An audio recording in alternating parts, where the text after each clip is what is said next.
کیونکہ اس میں عمران خان نے کہا کہ فورن فنڈنگ کیس کھول کر کسی طرح سے تحریک انصاف کو باہر نکالنے کی کوشش کر رہے ہیں۔ میں کہتا ہوں کہ تحریک انصاف کا کیس پیپلز پارٹی اور نون لیگ کے فورن فنڈنگ کے ساتھ سنا جائے۔ میں دعویٰ کرتا ہوں کہ اس ملک میں تحریک انصاف واحد سیاسی جماعت ہے جس کی پولیٹیکل فنڈ ریزنگ ہوئی ہے، کہ جس میں لوگوں نے پیسہ دیا ہے۔ آپ دیکھ لیں کہ اوورسیز پاکستانیوں نے 44 to 50 کروڑ کے درمیان 24 گھنٹے میں پیسہ بھیجا عمران خان کی اس تحریک کے لیے۔ یہ اتنے عرصہ وزیر اعظم رہنے کے بعد بھی اس کے پاس پیسے نہیں تھے کہ یہ اپنے جلسے کر سکے۔ اس کے پاس اب اس کی ATM بھی عوام بنے گی،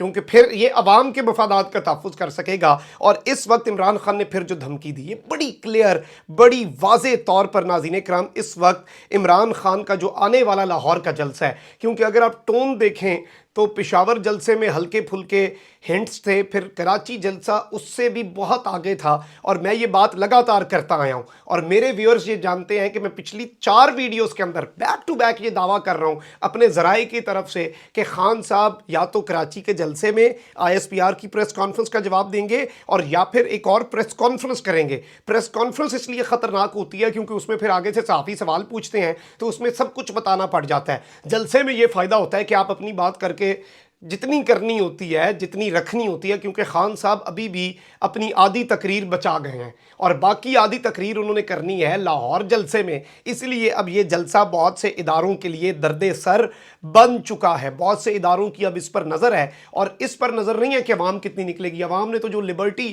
کے اندر لاہور میں لوگ صرف عمران خان کا کراچی کا جلسہ دیکھنے آئے، احتجاج کرنے آئے، وہ بالکل تحریر اسکوائر کی طرح پاکستان اسکوائر کا منظر پیش کر رہا ہے۔ اسلام آباد F9 کے اندر ایسا لگ رہا تھا جلسہ ہے پورا۔ جلسے کی تیاری کے لیے ایک دن پہلے کراچی میں جو بندے آئے، وہ اتنے بندے یہ سارا بھانمتی کا کنبہ اکٹھے نہیں کر سکتا۔ انہیں اس وقت یہ خوف سے تھر تھر کانپ رہے ہیں۔ پیپلز پارٹی وزارتیں نہیں لے رہی، MQM وزارتیں نہیں لے رہی، پرانی تنخواہ پر کیا کام کرنا، یہ بیچارے کام بھی کریں گے اور تنخواہ بھی نہیں لیں گے۔ پھر عمران خان نے کلیئر میسیج دیا، عمران خان نے کوئی پردہ نہیں رکھا۔ عمران خان نے کہا کہ ہم تصادم نہیں چاہتے، ہماری انتہائی پرامن تحریک ہے، ہم کتنے آرام سے کام کر رہے ہیں، اپنا آتے ہیں، کوئی اپنے اداروں کے خلاف، ملک کے خلاف نہ بولے۔ پاکستان کے جھنڈے لانے کو بھی اس لیے کہا کہ پاکستان کی کمپین ہے، بلکہ میں اس ویڈیو کے توسط سے اور ویسے بھی میں یہ بات پہنچا دوں گا خان صاحب تک بھی اور ٹاپ کی لیڈرشپ تک بھی کہ اب آئندہ جلسوں میں PTI کے جھنڈوں پر پابندی لگا دیں، کہیں کہ صرف پاکستان کا جھنڈا لانا ہے، کیونکہ اب یہ جنگ PTI کی جنگ نہیں ہے، اب یہ پاکستان کی جنگ ہے۔ اس میں اگر کسی میں رتی برابر بھی پاکستان سے محبت یا جذبہ حب الوطنی ہے،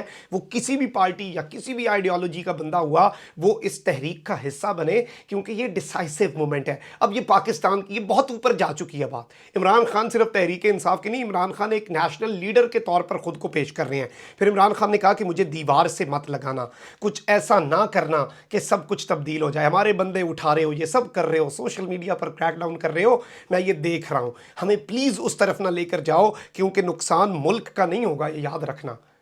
کیونکہ تم جانتے ہو کہ عمران خان ملک کا نقصان نہیں ہونے دے گا، وہ اپنی سیاست قربان کر دے گا، وہ پاکستان کے اندر عدم استحکام نہیں لائے گا، لیکن نقصان نہ ملک کا ہوگا، نہ عمران خان کا ہوگا، بلکہ نقصان آپ کا ہوگا۔ اب اس سب کے اندر ناظرین کرام میں آپ کو یہ بتاؤں کہ کچھ رپورٹس آئی ہیں کہ PTI کے کراچی جلسے میں کتنے لوگ تھے۔ اب ذرا دل کو تھام کے آپ نے یہ رپورٹ سننی ہے۔ کراچی میں پاکستان تحریک انصاف کے باغ جناح جلسے کے حوالے سے شرکاء کی تعداد کے حوالے سے 2 وفاقی خفیہ اداروں نے الگ الگ رپورٹس دی ہیں، اور بتایا یہ جا رہا ہے کہ پہلے تو مختلف سیاسی تنظیمیں جو ہیں ان کے ذرائع بتا رہے ہیں کہ PTI کے جلسے کے لیے تیار کیے گئے قائدین اور میڈیا سٹیجز کے بعد کے حصے میں 22 سے 25 ہزار لوگوں کے بیٹھنے کی گنجائش تھی، اور اگر گراؤنڈ کے سٹیج کے بعد کے حصے میں لوگوں کو کھچا کھچ بھر دیا جائے تو اس میں صرف 30 ہزار سے زائد لوگ نہیں سما سکتے، باقی سڑکوں پر 4 سے 5 ہزار بندہ آئے گا، یہ رپورٹیں کہہ رہی ہیں۔ ورنہ لوگوں نے جو دیکھا، جو اندھے کو بھی نظر آ رہا ہے، اور جتنے بندے پورے پاکستان میں اور کراچی میں نکلے تھے، کیمرے جہاں بھی ہوئے، بلکہ ایک میں دلچسپ چیز پڑھ رہا تھا کہ جیو کا اینکر جو ہے، کوئی بھی اینکر، وہ خالی جگہ ڈھونڈتے ڈھونڈتے کہ جلسے میں کہاں خالی جگہ تھی، وہ سمندر تک چلا گیا ہوگا اور شاید ڈوب کے مر گیا ہو چلو بھر پانی میں۔ اب وفاقی خفیہ ادارے کے کراچی ڈیسک کے مطابق پاکستان تحریک انصاف کے باغ جناح جلسے میں 60 سے 65 ہزار لوگ شریک ہوئے۔ انٹیلیجنس رپورٹ کے مطابق 10 بجے جلسہ گاہ کے اندر 50 سے 55 ہزار لوگ جلسہ گاہ میں موجود تھے، اور شارع قائد پر اور صدر کوریڈور پر 10 ہزار سے زائد لوگ یہ جلسہ سن رہے تھے۔ اب میں آپ کو یہ بتا دوں کہ یہ 50 سے 60 ہزار، یہ ایک بڑی الارمنگ چیز ہے۔ میں آپ کو بتاؤں کیوں یہ الارمنگ ہے۔ اگر آپ دیکھیں تاریخ، اللہ نہ کرے مشرقی پاکستان میں ویسے 1958 میں ڈپٹی اسپیکر مارے گئے تھے تشدد سے، اللہ کا بڑا کرم ہے، میرے اللہ کا خاص کرم ہے، چاہے وہ دوست مزاری ہو، چاہے وہ پی ٹی آئی کا مخالف یا پرویز ہے، اللہ کا شکر ہے کہ انہیں زیادہ نقصان نہیں پہنچا، جانی نقصان نہیں ہوا، اور تاریخ نے نہیں دورا، کیونکہ اس کے بعد پھر جنرل ایوب کے مارشل لاء کی راہ ہموار ہو گئی تھی۔ اب یہ جو جلسوں کے اندر شرکاء کی تعداد کے حوالے سے چیزیں ہیں، اس میں یہ سمجھتا ہوں یہ ویسی ہی رپورٹنگ ہوئی ہے جیسے ایسٹ پاکستان میں عوامی احتجاج کے بارے میں سب اچھا کی رپورٹس دی گئیں، اور بعد میں پتہ چلا کہ اصل میں تو گراؤنڈ میں کچھ اور تھا۔ اور جو خطرہ ہوتا ہے اسے بھانپنا، کیونکہ دیکھیں میں یہ بات پاکستان کے مفاد میں اور پاکستان کی خاطر ہم کرتے ہیں سب، لیکن کچھ چیزیں ہیں جنہیں آپ نے سمجھنا ہے۔ ہوتا یہ ہے کہ جب آپ بلی جو ہوتی ہے اسے دیکھ کر کبوتر آنکھیں بند کر لے اور کہے کہ خطرہ نہیں ہے تو بلی کھا ہی جاتی ہے، تو اندھے کو بھی نظر آ رہا ہے کہ کتنے لوگ تھے اور تمام تر چیزیں کہ یہ کیوں رپورٹ کیا جا رہا ہے، اور یہ ساری رپورٹس جو ہیں ان کا حوالہ جیو دے رہا ہے اور اس طرح کے چینل دے رہے ہیں جو آلریڈی بلیک آؤٹ کر رہے ہیں، تو آپ سمجھ سکتے ہیں کہ ان رپورٹس کی کریڈیبلٹی پہ بھی ویسے سوال اٹھایا جا سکتا ہے کہ یہ کن اداروں کی طرف سے تھا، کیونکہ کہہ رہے ہیں وفاقی تحقیقاتی ادارہ اور خفیہ ادارہ، اور خفیہ ادارے کا کراچی ڈیسک۔ اب اوبویسلی یہ اشارہ ہے آئی بی کی طرف، آئی ایس آئی کی طرف، یہ اسپیشل برانچ کی طرف کہ ان کی رپورٹس ہوں گی۔ اب اس میں بتایا جا رہا ہے کہ گراؤنڈ ریالٹیز جو ہیں میں یہ سمجھتا ہوں کہ یہ اس وقت ہائیڈ کی جا رہی ہیں، اور اگر یہ آئی بی جو کہ سویلین ادارہ ہے وہ بھی اگر شہباز شریف کو یہ رپورٹس دے رہا ہے تو غلطی کر رہا ہے، اور دیگر اداروں کو بھی، کہ یہ بہت بڑی غلطی ثابت ہو سکتی ہے، کیونکہ یہ اس میں جو گراؤنڈ ریالٹیز ہیں انہیں انالائز کرنا اور انہیں سمجھنا بہت زیادہ ضروری ہوتا ہے۔ تو اس حوالے سے بھی کامنٹ سیکشن میں رائے کا اظہار ضرور کیجیے گا، چینل کو سبسکرائب کر لیں، بیل آئیکن کو پریس کر دیں، اپنا بہت خیال رکھیں، اللہ نگہبان، پاکستان زندہ باد۔